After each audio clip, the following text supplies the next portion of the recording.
was too kind when he said that I was, these presenters are experts in their fields. I'll give you $20 later. So yeah, my name's Tom Hammond. I've been an addict for 5 years now, I think, with Christmas lights. And so started about, with GECEs. Anyone still use those? Those big bulbs things? Yeah. Do yours still work? Oh yeah. Mine are pinkish, so they're kind of funny. But yeah. Oh, they burned out. So what's that? Yeah. You have an element burn out. Yeah. And so I started with those. I put some lights around the rim of my roof, and I had 5 sets of those GE lights. They were wireless control, so you had like this little remote, which is kind of cool. But if you buy 5 sets of lights, you get 5 remotes. And how do you get each remote to control each string? So I had to walk to different lengths of my yard to catch the right string to set to the right pattern so they all matched. So I thought this isn't going to work. So next year, I got on the website, and I found a site where some guy was hacking store-bought Christmas lights. And so I wrote to him, and he did this GECEs. And he wrote a custom animation language for those bulbs. I used Arduinos to do the controlling work and all that. And we've been best pen pal friends for 5 years now, and it's been a great, And like you said, this is really about community. This whole thing is about people helping each other, because by ourselves I think it's kind of frustrating. But with all the help that we get from everyone, it really makes it work real nice. So anyway, so what I'm going to talk about today is something that I haven't done yet. So this is something I've been wanting to do. And Bill actually asked me if I'd talk at this Christmas, today. And I told him, well, I didn't do any lights last year. My house was dark. So I didn't have anything new to talk about. So I asked for a subject, and he said, talk about this. So I've been wanting to mess with this. So this gave me the impetus to really do this. So I know a lot. I don't have any experience. Who's done rear projection stuff onto windows? Okay, I am going to depend on you to help me with what I talk about. So if you could tell me any of your stories, if I say anything that's wrong, something that might be to add to the presentation, please do. That'll help me a lot. So I learned a lot, so I'm not totally stupid, but I have a lot to learn still. So without further ado, let's get into it. Right? What we're going to talk about is what it's about. Picking a projector. Okay, and if you don't know what this is about, this is basically taking a screen of some kind that light can shine through it from behind, and then you can see what's in front of it. So if you ever go to somebody's Christmas display and you look in the yard, you see like Santa Claus inside the house. It looks like he's in the house doing something, or like Mrs. Claus is in there, or Santa's toy shop. It's a huge hit. I mean, whenever I see it, I think it's fascinating, and it's easy to do. It's so easy to do. And people will just be mesmerized by this. I mean, if you really want to bump up your light display, this is so simple to do. So picking a projector that's suitable for this, it's not as expensive as you think. You can get projectors from $500, you can get it for $100 to $5,000, but you really don't have to go all out with this kind of stuff. It's actually affordable. What kind of screen do you use to make this work? Okay. If you were in the movie production business, screens can cost a lot of money, but you don't have to get away with it. You don't have to spend a lot on screens either. Where do you put your projector in the house to make this work? Where do you find your video sources? Where do you get your clips of Santa Claus or Santa's workshop or burning fireplaces or a simulated Christmas tree? Where do you get those videos? So we're going to talk about that kind of stuff. I looked on YouTube for things like that, but there's a lot of copyrighted stuff, so it's really best to buy it. We'll talk about that some more. And then we get into automating it. Okay, because when you have something like this thing running, you don't want to have to be at your house at 5:30 every evening, turning it on, making sure you turn the thing off before you go to bed, that kind of stuff. So Falcon Player has some excellent integration ways if you have certain kinds of projectors, okay, to make this work.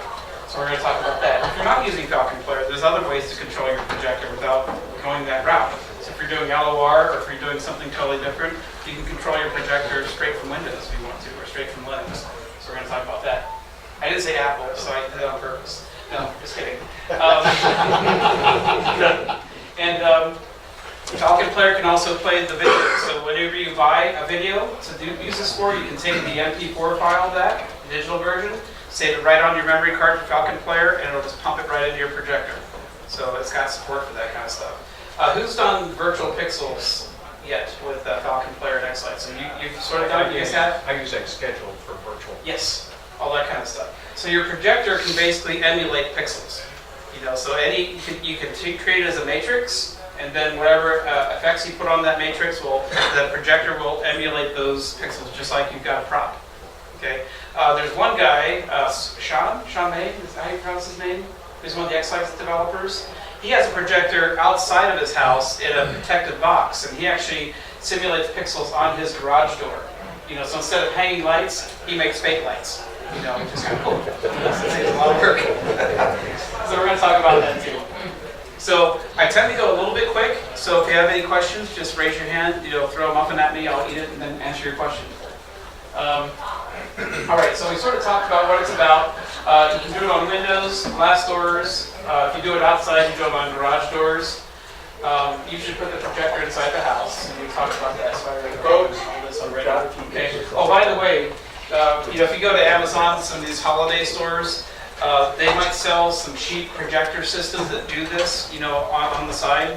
I would probably recommend staying away from those because the lumens are pretty low. These are like what's called toy projectors. They're not very bright. We used the one, Yeah. it was horrible. Yeah, those are the exact ones we have right there. So Tom, what's a reasonable or good lumen? We're going to get to that. Oh, okay. But to answer your question quickly, about 2,000. Okay, you don't need many lumens because you're going to actually be projecting from inside the house, not more than 6 feet away onto the window kind of thing. So, yeah, good question. All right. So, Tom, another alternative. I used the cheap projector one year. I still had people stopping, talking about that. Oh, yeah. Thought it was great. But I replaced it with a used, I think it was 52-inch big screen. And it was TV? a regular 32-inch wide window. I just took some plastic tablecloth material, made drapes beside it because it was from in the garage, and put it right up against the glass, and then used a Raspberry Pi as a source for it. And because you can rotate the axis XY on that. But what's the device? Was that a projector or TV? I used the TV, I and then wondered how that would work. I used the Yeah. TV, and really, it's nice and bright, and it's there again. It's Santa walking around up in the workshop, Yeah. and I think I paid $45 for the TV. Yeah. I thought about doing the TV route, but I have two windows side by side, which is about this much of a centerpiece. Yeah. And it's about 103-inch diagonal. So I can't afford 100. Right, it all depends on the side of your window. But Right, if you've got right, you might have 32-inch windows, which a lot of older houses have, Yeah. I mean, it's really pretty cheap to do that, and Yep. you don't have totally to agree. walk through the projector at home naked, Yep. What's Yeah. in the bedroom? So again, these are some of the things you can put on your thing. You can put still images, so if you want something to complement your sequence, nice way to do something like that. You can, what was it, X-Lights or Falcon Player? One of those two. Yeah, the latest version of Falcon Player 2.7 just added still image capability to HDMI feed. So you can load images onto your Falcon Player and it'll put it on your projector for a set amount of time. And just play those together. That's kind of cool. Really nice for sequence stuff. Cartoons, videos. I'm not sure how that works with copyright. I don't think it matters. I mean, it's just like you're using, music for your sequences. I think the same kind of rules apply. So if you find videos, you can probably use them. Don't know that too well. And we talked about virtual pixels. So, how do you make this stuff work? Okay, I mean, projectors are pretty easy. We're not going to talk about projectors in general, but I think what this group needs to know more is how do you control a projector, with your X-Lights or things like that. So, to make this work, a lot of the projectors that you find, that you buy, don't have this feature except for the nicer ones. These are more projectors that go into schools or corporate, presentation rooms, things like that. But don't let that scare you because they're cheap. You can get these for cheap, and they're nice. So, but the big thing that you're looking for is one with a serial port. Okay, this is the old-fashioned DB9. Remember those oblong kind of ones? That's not a USB port though. Okay, if your projector says it's coming with a USB port, that's not the same thing. That's more for what is that for? Uploading images from a Yeah, drive. from a drive or something like that. Yeah, so that They're not feature will control work. ports. So the big, what's that? It's a control port is the term. Yes. So it's either RS-232, which is like this, or it's a DB9, which is the round serial port. You can make those work too. Okay. You need a serial cable, so that's this thing. And we'll talk about this more. I'm not just winging through it real quick. And then to make an interface with your Raspberry Pi, in this case, you need a USB to serial port adapter. And I have a picture of it, and I'll show you too. So you need to get from this old-fashioned plug, which is 20 years old, to a USB connection. That's just like a $5 adapter kind of thing. You need a Raspberry Pi. Your videos need to be in MP4 format. So if you have it on DVD, you need to convert it to an MP4. There's a lot of free software on the internet that will do that for you. Or you just get it from the source from MP4 already. Window, that's obvious, and your projection screen. Okay, so projector stuff. All right, lumens is important. The recommended the brightness is how they rate projectors. It's called lumens, and you only need about 1,700 to 2,000. So anything else is really just overkill, and you're just wasting money. But it also depends upon how big of a space you're projecting onto. So if you're doing something like a garage door, you'll probably need more than this. But for a typical window, in my case, 100-inch, this should be perfectly fine. Okay. There's a lot of projectors on Amazon, eBay that they say they're 5,000 lumens and things like that. Be careful about those. They're not necessarily true. Okay. There's LED projectors that say they're 3,000 lumens. They're not. Baloney. What's that? Yeah, those LED ones are always lies. Yeah, that's actually Keith bought one of those and he got an LED. He said it's nothing close to what they recommended. So the LEDs are something like that. Tom, are you going to talk about the difference of when you guys go to get one of these projectors? I mean, they've got a bulb in them, unless they're LED, and you want to do some research before you buy a projector, especially if you buy a used one, because that's really the best value, and see what people's real-world experiences have been with their bulb life, because half the cost of the projector is the freaking bulb. Right. So this particular projector, I'll talk about it some more, but I got this one off of eBay, and it was $60 with Wow. $30 shipping. Wow. But what clinched it for me was it had practically a brand new bulb. So that would, so basically I calculated it out. This is a 2,000 hour bulb, and to replace it's $268. But since it's 2,000 hours, this will last me about 4 or 5 Christmases. For a full month of nighttime running. That's worth it. So yeah, when you're buying a projector, if you're getting used, see what the bulb life is. Usually the seller will put that on there, and just pray that they didn't reset it in life yet. So but I'll give you a good vendor that I'm working with on this for eBay. They're excellent. Okay, resolution. You don't need high definition for this type of work because people are going to be seeing your house from 30 to 100 feet away. It's not. You don't have to have HD. You really don't. Okay, so you can get away with 800 by 600 easily. And from a road, you're not going to see any difference at all. Okay, but if you have a window, if for oblong windows, that type of resolution is good because that's more square. But if you're doing something like widescreen windows, get 2 pixel based, then you want to get a widescreen projector for landscape type windows. So in my case, I have 2 kind of portrait windows side by side, so together they're widescreen. So I decided to go for this term called WXGA, which is about that resolution. Okay, so I would recommend anything you get is WXGA. You can get higher resolution, but you're really just wasting money. Okay, but this will give you the widescreen format that you want for a lot of your videos and probably for how your windows fit in, in your house and everything. Okay, so far so good? All right. If you have a pretty big room, you can put, if you get a standard projector, you can put on one end of the room, your window's on the other end, and by the time it gets there, the image is going to be plenty large enough. But probably a lot of us have limited room space in our rooms for a projector, especially if it's going to be in the living room where you have a family. that could be an issue. So what you want to do is get something called a short throw projector. So that means this thing can be really close to your window and boost up a pretty big image right away. So that's a pretty important thing. This website right here, projectorcentral.com, is a great way for figuring out your throw distances. So when your projector is a certain distance, it'll say, this for this size window, this is the throw distance you're going to get for this model of projector. So if you're looking to buy a projector, it's a good place to research if the model you're interested in will be at the right, you can calculate your distance so you buy something that's going to work for the room that you have. So a pretty cool website. These are some pretty good brands that I've been reading on the internet overall for quality and stuff. So Sony, Optima, Sonic. I bought a box light just because it was cheap and it was a good deal. So I'm very happy with it. This is a 9-year-old projector. So yeah.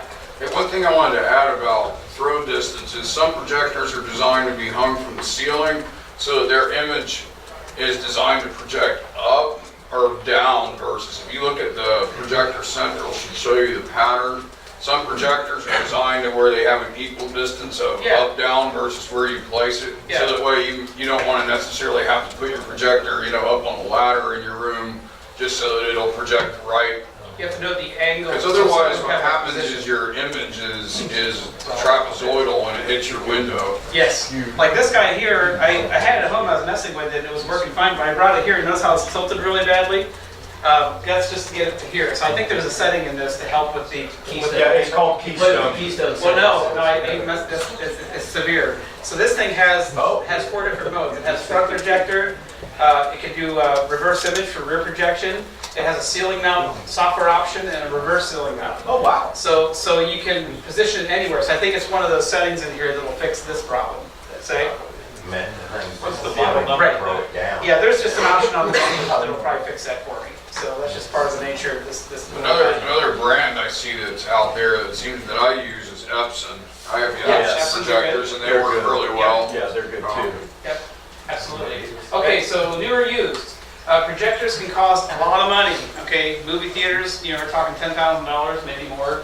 On eBay, Amazon, you'll find them for the LEDs, the cheapies. Stay away from those. But they can go for $500. But there's no problem with using a used projector for this. There really isn't. And with everybody going to high def, like you said, you don't need a high def projector. And so everybody's dumping all those old projectors. Right. It's really sort of a really good time to get a $3,000 device for $50. Yes, and schools will put their projectors on eBay, and corporate places will sell off to resellers, and this is probably a corporate model that went somewhere, and people resell them, and they're perfectly fine machines. So this guy here is I've been real happy with him. He's so if you write down his name on eBay, IPL Reno. This guy, when I got it, it had a PIN number lock on it. From the corporate place, and he helped me with that. There was an issue. This thing has, for 9 years old, it's got a web interface, and you can schedule it to turn off and on with the web interface. That part was broken, so he gave me a $40 rebate on a refund on this thing. So I practically got it for cheap because I don't need that feature. But he did for me anyway. So eBay is a great place to find these things. Schools, that kind of thing. Check your lamp life on the sale page. Make sure it's a load, so you don't have to buy that bulb right away. Kind of thing. Does anyone know about laser projectors? Have you heard about laser ones? Yes. Okay. They're excellent. Yeah. So they don't burn out, like bulbs do. When you turn them on, they're instantly ready. They're kind of pricey. I don't see if they're more expensive than these by a whole lot. I'd still go with these. Yeah, we've been using them at the university, but we paid $5,000-6,000 for well, about 500 lumens. So Yeah. they're not ready for home use yet. I'd rather buy one of these every 5 years, Yeah. than go with something that's something like that. So, yep. Give it 3-4 years when they start selling on. Okay, so as far as the features you need on your projector when you go to buy one, okay, you need a projector with an HDMI port or a DVI port or a display port, okay? Because your Raspberry Pi has an HDMI out, and you can adapt that to DVI. That's what I'm doing here, because the projector here only has DVI. So you need a digital input of some kind. You could get a projector with a VGA input and then buy an adapter box and things like that, but that gets messy and you might have compatibility problems. So if you stick with a digital input projector, it's going to save you a lot of hassle. You need one with the serial port like we talked about, looks like that. I don't know if Who's ever seen this before? This type of picture? Anybody here? Oh, what a DD9 is? Yeah, Oh, that's that's a classic serial That's board old. for years. Yeah, I'm talking to Tom, one of the things the reason you want to have control, folks, is you don't want to control this through the AC power port to turn it on and off. You will kill your bulb if you do that. Yeah, good point. Yes, because the bulb has to cool down. So when it does, the software turn off, the projector electronics turn off, but the bulb, the fan still runs for a while, so it cools down the bulb. There are some projectors that let you do that, but it's kind of rare. I don't mean to interrupt, Yeah. but I need to grab 3 chairs. And I didn't want to walk in front of your No, no, you're presentation. fine. Do we have a couple people out there that kind of need a better chair? Yeah. Or I can go. Need a stack? I can carry all All of them. 3? Yep. I ate my Wheaties this morning. Actually, she looked at Joe and said, "Oh, that's okay, I'll carry it."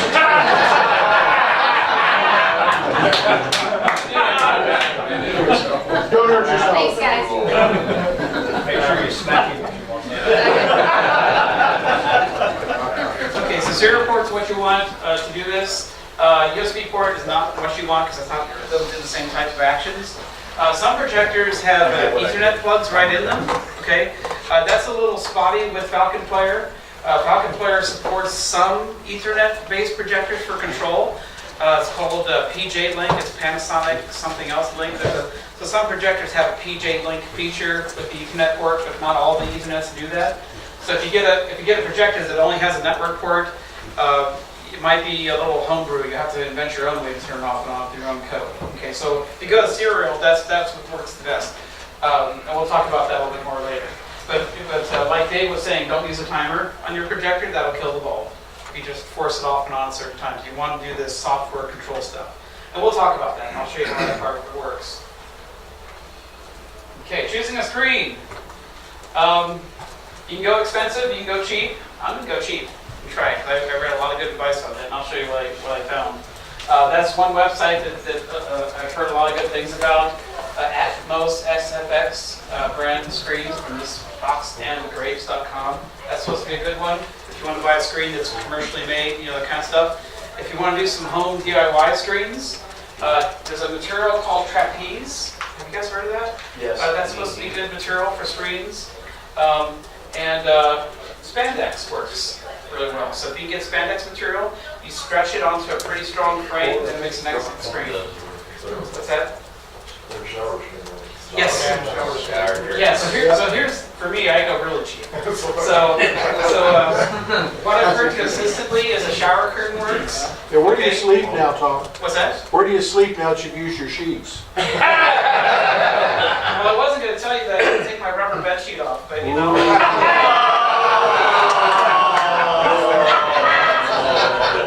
But if you get a shower. Tom, is that a piece of plastic or is that one of those woven shower curtains? Well, this stuff here is it's a cheap stuff. Walmart had this for $2.50 for like yeah.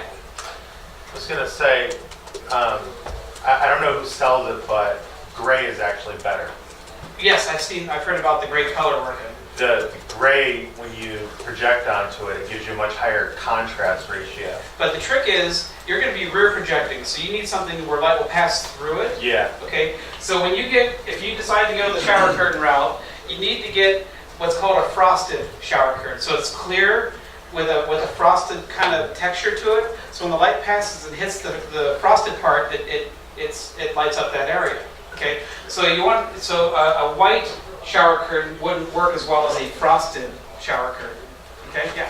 So what I use, and last year was my first year to do it, I had 2 4x6 screens that I framed out, stretched, and I went to Joann's and bought nylon ripcord because it's durable, takes the weather, Okay. reasonably translucent. I ran roughly 2,000 lumen projectors, and everything was outside because it projects on my porch. So I wanted to make sure that, you know, I was going to be durable. So it was ripstop nylon. Ripstop nylon, pretty happy with it. The brightness was good. Had a bit of a hot spot in it, but not too terribly bad. And my projectors had about a 10-foot throw to get that 4x6. That's rare. You doing Rear rear projection? projection, Okay, yeah. so that's good to know. Thank you. But, I mean, like I say, it's durable for your outdoor use. Yeah, I haven't tried this yet. I bought some, but I haven't actually tried doing a real projection yet. The shower curtain trick. I have used the shower curtain when I did it indoors. Was it It okay? it worked fine. Okay. The Yeah. only thing you might have to do with that is if you hang it, there'll be wrinkles. So if you take like a hair dryer and just cover it, you'll get a lot of those You wrinkles didn't even out. see them. Yeah, you probably won't even see it. I stapled it on the inside of the garage window. It was a little rough, but you don't even see it from a distance. Okay, couple notes about where to put your projector. If you have your projector at the same level as your window, when it projects onto the window, the bulb might shine. So if you're looking straight at the window and the projector is looking straight at you, you might see a center bright burn area in the middle of your image. So it's better to have your projector a little bit lower than the windowsill and then aiming up a little bit, okay? And locations are kind of obvious there. All right, where do you get videos? Okay, a lot of you probably have done videos with Halloween and Christmas and all these, so you probably know these. Oh, by the way, this presentation, this PowerPoint is going to be on my website at least. We're going to post it on the Facebook LUO page. So you'll have all this information. You don't have to take as many notes if you don't want to. We're also recording all these sessions, and we're going to post those on YouTube and the LUO website. So everything we're talking about is going to be watchable and readable again, if you want to. Save you some work. But these are some popular places where people buy these, they call them loop videos. So they might show Santa doing something for 4 minutes, then loop and do it again, after 4 minutes, so it just keeps going like that. This guy is pretty cool. I don't know if you heard of him. I think he makes some of the best videos, John Hires. So if you look for his stuff, that's what I'm using right now. So one thing about your videos is you may have to edit the videos to fit your window, maybe, or maybe not. Like in my case, I have 2 side-by-side windows, not one big bay window, with a thick divider in the middle. And that makes life very difficult because all these videos, a lot of them are Santa's in the center of the video and you don't have a big bar through them if I do. So what I'm probably going to have to do is take a video editor and load those MP4s into it and slice and dice them and make Santa appear over here and maybe Mrs. Santa over here, things like that.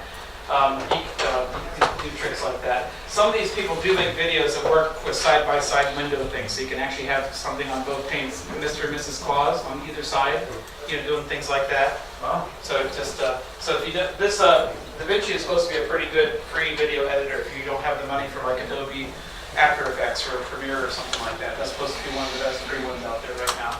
Everyone has their own favorite, I'm sure. Are all the loops chargeable or are any free ones out there? They're all chargeable that I know of. You might find some copies of them on YouTube, but their commercial products have been illegally copied. On Atlas Specs, if you go to their website and sign up for their mailing list, they'll every couple months do these real short, great sales. Yeah. And stuff will be anywhere from 50 to 70% reduced, usually all season, but Yeah. you catch them at night just do for a day or two. It's usually the downloads and it's Right now, Atlas FX is doing a sale on all their Halloween videos at 20% off for the digital download. Yeah, and John Hires is a nice guy to work with. If you send him an email, he might wheel and deal you a good price. He did for me. So, all right. Okay, this is the part where it gets fun. That's weird. What? I see John Hires in the background. That's weird. You burnt the screen. Burnt screen. I was gonna say. Okay, so how do we get Falcon Player to control one of these things? Okay, so basically, Falcon Player has plugins. Some of you might have used some of Falcon Player's add-on plugins after you install it. You do plugins. It's got one for projector control. Okay, so it does support these types of things right off the bat. Great. You need a serial cable to connect the Raspberry Pi to the projector. Put your MP4 video files into Falcon Player. And then you can create what's called events in Falcon Player to trigger these things to happen. So, and I'll show you this, when we get into it. So one event would be turn on the projector. Another event would be like wait 50 seconds for the projector to warm up before you actually start using it. The next one would be play your sequence. And then maybe at 12 o'clock at night, you turn off your projector. Those are all, you build those into your playlists. Okay, so it's all part of the same workflow you guys are already using. All right, so there's the projector serial port. If your projector needs an adapter, like HDMI and DVI and DisplayPort, they all intermix really easily with adapters. So I'm just using a DVI to HDMI port, HDMI cable, and this is an HDMI cable into this thing. Dirt simple. Yeah. Remember, folks, when you're testing this, don't burn up your bulb life, you just hook up a TV. You know, test your animations. Oh, that's a good point. Yeah, test everything with just hooking up your Pi to a TV to play around with it. Yeah, that's a good point.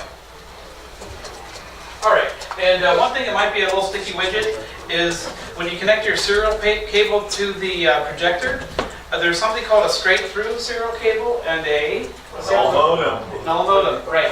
So it's best to get a straight-through cable and then get a null modem adapter. And because I looked at the manual, I still got it wrong, you know, when I bought my cable. So just have one of each, and if it doesn't work with the straight-through cable, stick the adapter on, see if it works that way.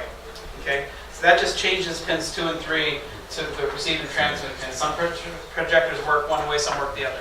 So just really old school, because I used to do a lot of serial stuff, there actually is a tester that has 3 or 4 LEDs in it that you can probably still buy on eBay or Amazon. That you can actually see the lights flash as data is sent. Might be worth the investment. I'm thinking, where is mine? As I never was able to get that to work for me. But that's a way to tell if you've got data going to pin 2 and 3. Okay. 2 and 3 are the pins that your data is going to transmit and receive on going to the projector. 7 is ground. I had the longest time trying to make this thing turn on for the first time. I was just kicking my butt, and then I happened to try a null modem adapter, and it started working. On a 9-pin serial, pin 5 is ground, so you have to I'm have 3 sorry. wires at a minimum, 2, 3, and 5. Okay, so projectors listen for commands off the serial port. Okay, those are hex codes basically. Different projectors. So a hex code of 03 might turn on one projector. OA might turn on a different brand of projector. So the different vendors have different types of codes. So what you do is when you buy your projector, Google the instruction manual, and the instruction manual will usually have in it, if it's one of these, you know, educational school ones or commercial ones, they'll have a list of the hex codes that make it do things. So in this case on Boxlight, I know that commands COO will turn on the projector, CO1 turns it off. Okay, because you need to program that stuff into your Falcon Player. Falcon Player has support for about maybe 15 projectors already that their users, you know, user base have been telling them about, but you might buy a brand that isn't in that list. So you can actually add your own projector into Falcon Player. It's not listed. Okay, and usually the author of the plugin, the projector plugin, if you send him an email, he can add it too. But it's so easy to do yourself. You don't have to buy them. Okay, but you can do other things too. You can tell your projector to switch to a certain video source. You know, there's like a list of like 30 hex codes for this projector. They can do all sorts of things. But you're basically going to say turn off and on, switch to HDMI input, and then whatever. You know, so you don't have to do very much with these codes. But you got to find out what your codes are. This website, Clarity Business Machines, they have a lot of manuals for all sorts of projectors, even projectors that are 10 years old. So it's a nice repository of manuals. So if you're struggling to find your codes you need, go to their website and then try to find your projector in there. All right, so once you have the codes, what do you do? All right. In Falcon Player, I'm not going to demo the Falcon Player so much because I just want to make sure I get done in time. But in the menu system, under plugins, all right, I will show you because I think it'd be nice. Okay, so where was it? I think it's under, you install it like you install any other plugin. But once you put that projector plugin in, actually go here. I'm not on the internet, I can't show you a whole lot of stuff. See, there's a list of plugins you can put on Falcon Player, and Projector Control is one of these. And you just click on the little download button, and it goes on. You've got the feature installed. But then you have to teach the plugin what kind of projector you have. So you do that with, go to the top, Input Output, Projector Control, because it adds to that menu after you installed that plugin. And then right here, you turn it on, turn on the plugin. Am I using a serial connection or IP, which is Ethernet? Okay, I would recommend you stay away from the Ethernet part because it only supports one type of Ethernet, and I think it's kind of limiting. And then if your projector is in this list, you're golden, okay? If your projector isn't in this list, but you see something similar, like suppose you bought a Panasonic PT something else, but your exact one isn't in that list, try one of these anyway. Because there's a good chance that Panasonic kept the same codes within a certain model line. Okay. You know, so it wouldn't hurt to try it. Okay. And then, just I'm gonna go back to my PowerPoint here. So there's serial, and then serial device is in your Raspberry Pi. That's the, is mine in here? It is right here. This little guy right here, this TTY USB-O, that is my little, I can't pick this up because I'm afraid I'm going to break it, but that's that USB to serial adapter. So it lets you plug an old projector into a common USB port. So when you plug in that adapter, Falcon Player is going to see that at your next, probably when you plug it in. And this is where you tell Falcon Player that I'm using that adapter to talk to my projector. It'll see that hardware and automatically install it. So three things. You tell I'm using a serial connection. I'm using an adapter to get from the USB port to the serial port of that projector. And then pick my model here that's listed. And again, if it's not listed, I'll show you how to add it. All right. Okay, so if your projector, you bought some oddball thing that's not listed in that plugin for some odd reason, you can easily add your own projector into that list. Okay, it's dirt simple. Even if you're not into Linux a whole lot, don't let it scare you. It's not as bad as you think. In the Falcon menu, the help menu, there's SSH shell, which lets you get to the command line to control the under the hood settings in Falcon Player. You just open up the shell. I think the login is FPP and Falcon for the password, default login name and password. And then you execute this command. You're editing this file right here. This is the list of projectors for the plugin. This projectorcommands.inc. So sudo nano, and then that command, you can edit that file, just like opening it up in Notepad. At the beginning of that file, you're going to see one whole section that's got a whole bunch of these double slashes. That means it's commented out. It's like a demo that you can make changes to. So they leave a spot for you to put your own projector in, which is kind of cool. So you take out all the double slashes at the beginning of this one section, and you see these little numbers here with the letters? Those are hex codes. So when you got your own hex code by finding the manual, you stick in your codes in place of these. So there's the on command right there, off command. Switch to video mode. I can blank the screen because mine has that feature, so I have to put that in as a new command. Things like that. Now this section here, when you look at your projector manual, serial connection can vary. Again, I'm singing to the choir because you guys know this. But serial connections have different speeds that they operate to communicate. Different what's called data bits, stop bits, and parity bits. Your projector manual will show what yours are. Okay, because it could be different for different models of projectors. In my case, the manual said that my projector speaks at 9600 bits, right, per second, baud. One character bit, and one stop bit, and no parity bit. So you find out what your manual says and plug it in here. That way it communicates at the proper speed and protocol. Okay, and then you save that file, and then when you go back into your plugin, the projector plugin, your projector will be listed there. As you put the name in right here. You just add support for your own projector. Not too complicated? Not really? No, it's dirt simple. It really is. Okay? But it gets kind of cool too. If you're not into Falcon Player yet, and you still want to be able to do this automatic control of your projector, maybe you're using lights or Rama, or maybe you're just using standard Christmas lights and you're not doing pixels at all, you can still automate the control of this guy. All right? If you're doing this, if you have a Linux computer or an Apple computer, this is another method to turn your projector off and on without using Falcon Player. Okay, basically, I'm not going to get into the details of this, but you have to, when you plug that little adapter, that's USB to serial adapter into a Linux computer, Linux is very difficult. so you have to find that adapter in the list of Linux devices. So find the name of the adapter. So this command does that. And then once you know the name of your adapter in Linux, you can enter this command, which gives you permission to use the serial port. And then this next command does the actual actions. Okay. So first off, you find the name of your USB adapter to serial, so Linux knows where you're trying to send commands to. This command says to Linux, I want permission to write to my own serial port. And then this is what turns it off and on. So this means I'm sending these hex codes, remember that was your on command from your manual, those hex codes, to the serial adapter device. And that one command does it. That's all you have to do.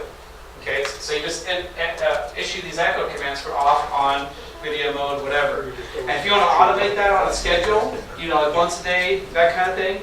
If you know anything about cron, that's a scheduler for Linux stuff. You can make things happen at certain times of day and certain days of the week. And again, I've got this all documented on my website with the details of this stuff if you want to get into that without using Falcon Player. Yeah. I use this method for my projector. One of the things to think about if you're doing Linux is everything is case sensitive in Linux. Yes. So if it's capitalized, if you see that your TTY S0 is a capital S, make sure that you have that That's case very important. sensitivity in Linux, because it's not like Windows or anything where you can type in caps or lowercase and it doesn't care. Right. Yeah, I learned that many times. If you're not using Linux and you're using Windows, you can do the same thing. Again, if you're not going to mess with Falcon Player and you just want to be able to control this thing off and on, which is very nice, for your daily Christmas show, in Windows, what you do is you plug in your little USB to serial adapter into a USB port on your Windows computer. You go into Device Manager and it'll tell you the COM port that was associated with that device. So you get the COM port number from Device Manager. The hex codes that turn off and turn on your projector that you found from the manual, you have to create a file and put those codes in that file, okay, like Notepad. But the trick is you can't use Notepad. You have to use something called a hex editor program. It's like Notepad, but it's meant for hex codes, okay? So you can't just put these codes in the Notepad and save it. It doesn't work that way. But if you use something like Notepad++ with the hex editor plugin, there's another one called Ultra Edit. It just creates, files with, you just type in those codes and save it as a file like on.bin or off.bin or, video mode.bin with those hex codes in it. And then you just open up command prompt, you type in this command. So this command here teaches your USB adapter to speak at the right speed and protocol, right, for the serial port, your stop bits, data bits, all that. And then this command right here does the action. So that means send those hex codes to COM3, which was that adapter. So those two commands, that's all you do to make your projector turn off and on within Windows if you're not using Falcon Player. Okay, too much information? Blaze dies? Okay, options are always nice, okay? So, and you can use a Windows task scheduler to make this happen on a regular basis. Okay, so if you have a laptop and you don't want to mess with Falcon Player, but you're using X-Lights to control your show, you can put this on your Windows laptop to make this thing turn off and on without using Falcon Player. That kind of trick. All right, playing videos.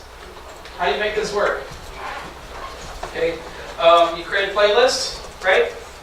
One playlist entry is an event.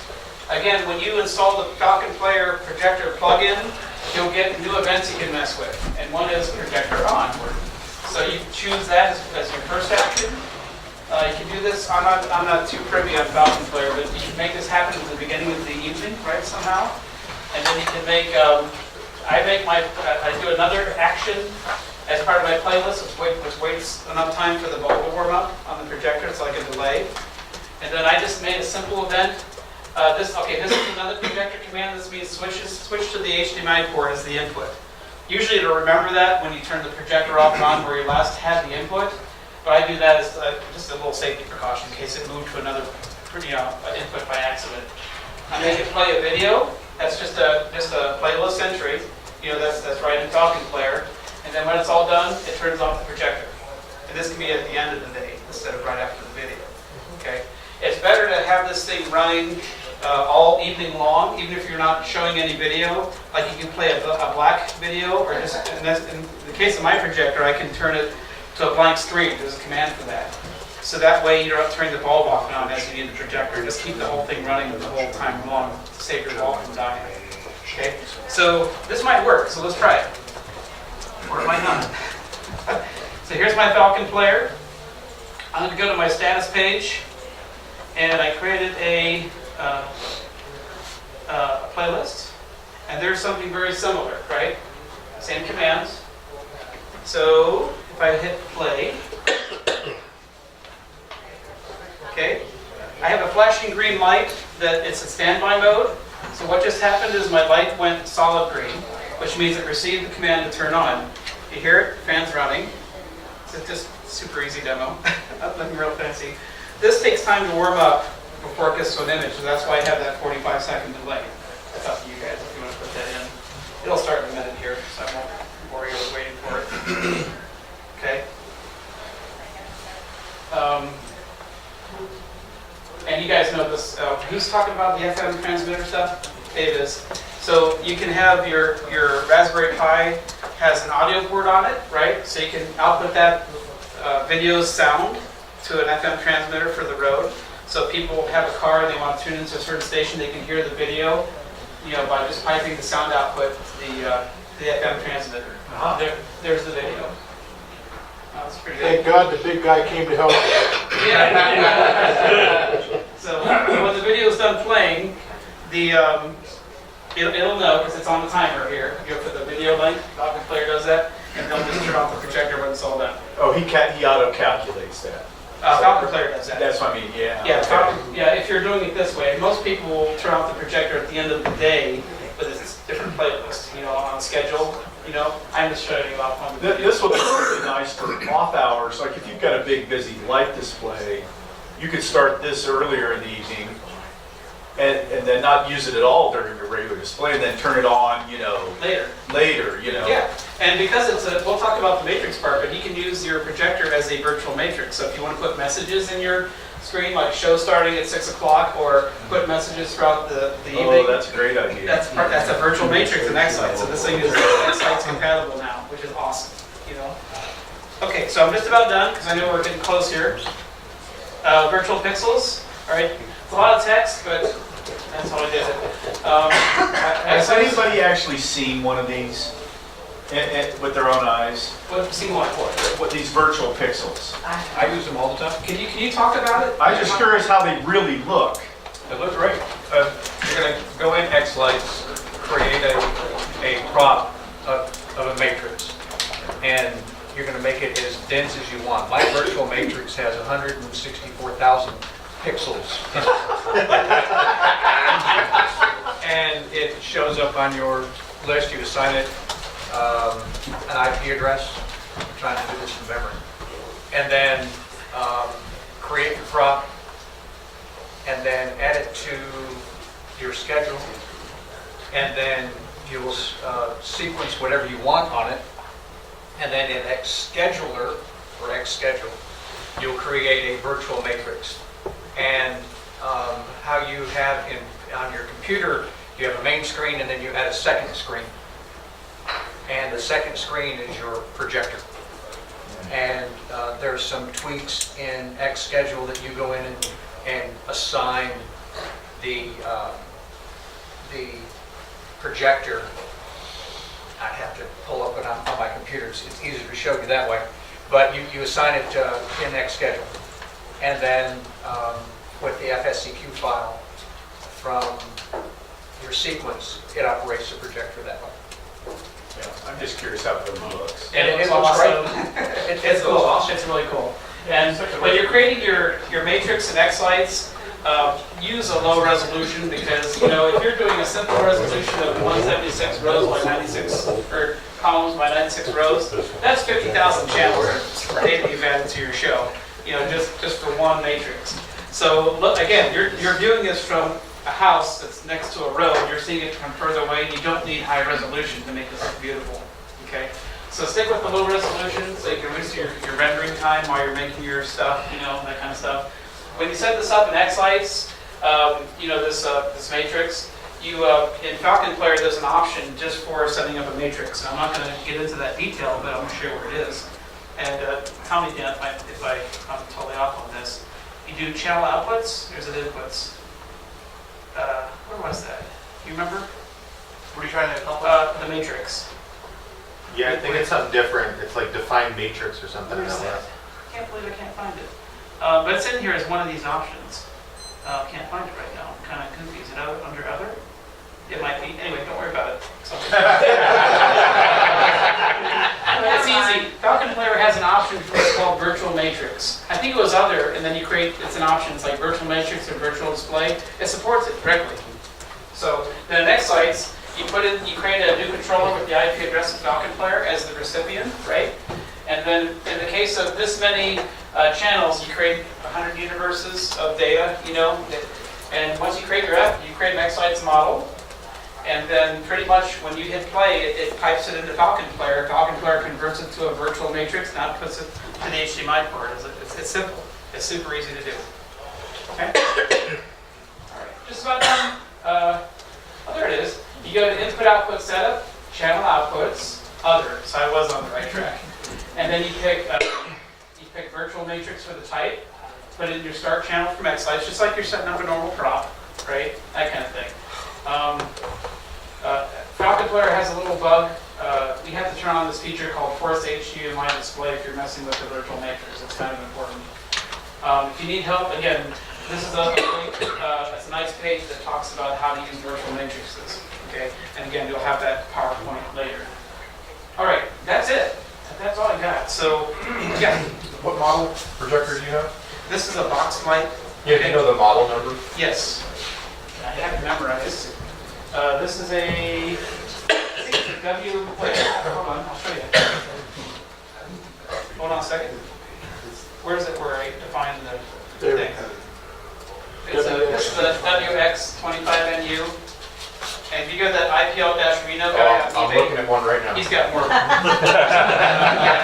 same This thing here has a web interface and a scheduler on the web interface. So if you don't want to mess with Falcon Player, you don't want to program the hex codes in Windows or Linux, and you just want to make this thing turn off and on by itself, the web interface scheduler will do that. So it's even easier yet. So this projector has that feature Oh, too. basically a standalone prop. Yes. Well, it'll still receive a video feed from Falcon Player, right? Or you can feed it some other video feed if you want to use a DVD player and type it in that way.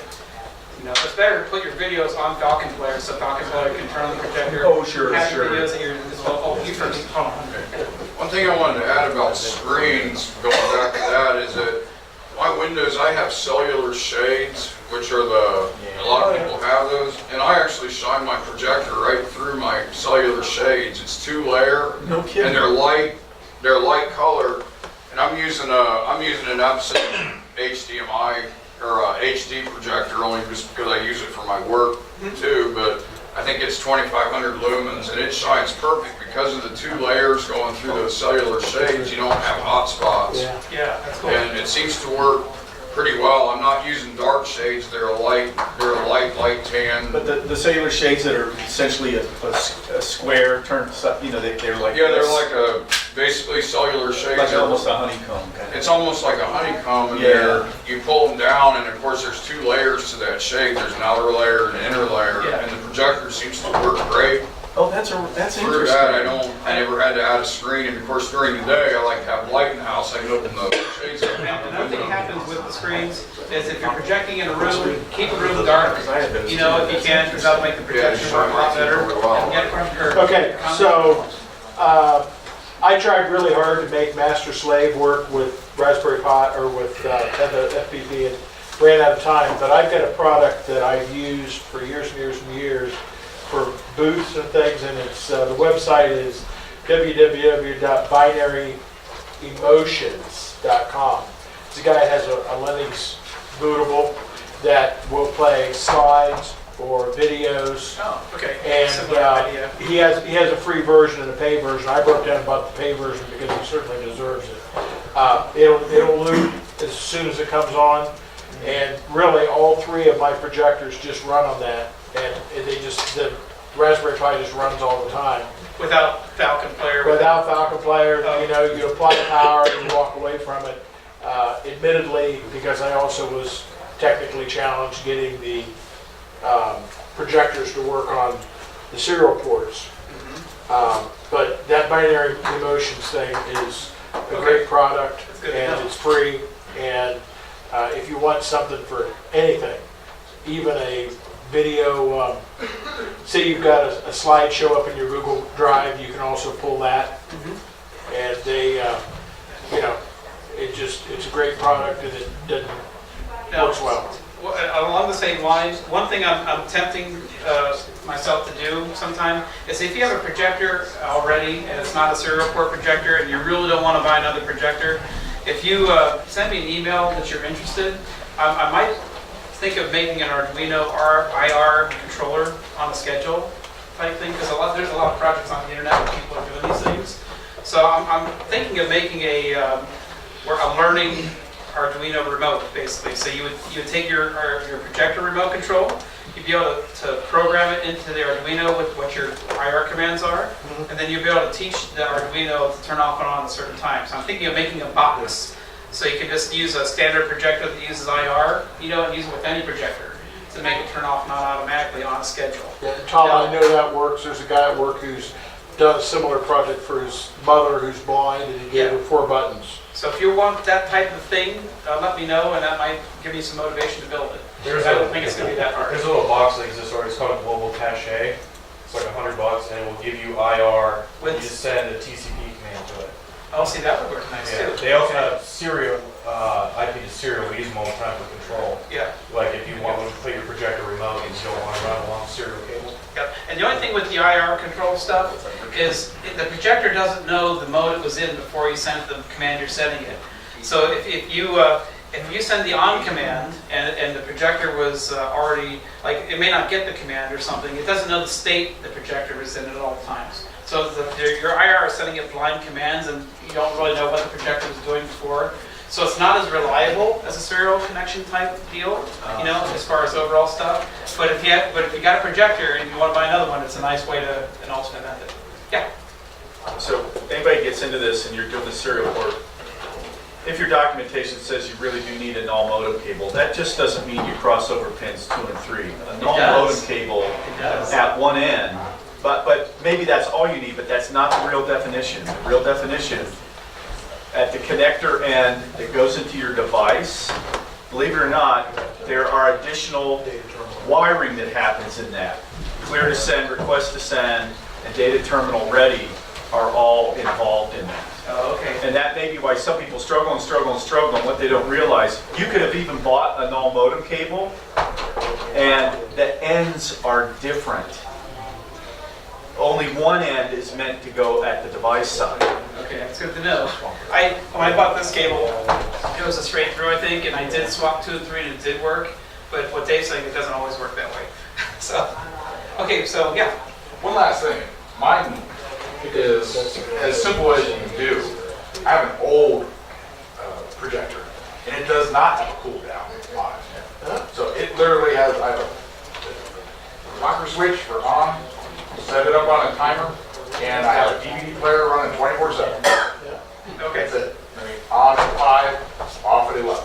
But if yours turns off, you turn it completely off. Yeah, turn it completely off. Yeah, Because I knew about 99% of the projectors out there have a cool down for the land. Yeah, This some one does not. some projectors you can force off, and they're fine. They're meant that way. So thank you. So hope you enjoyed it. So.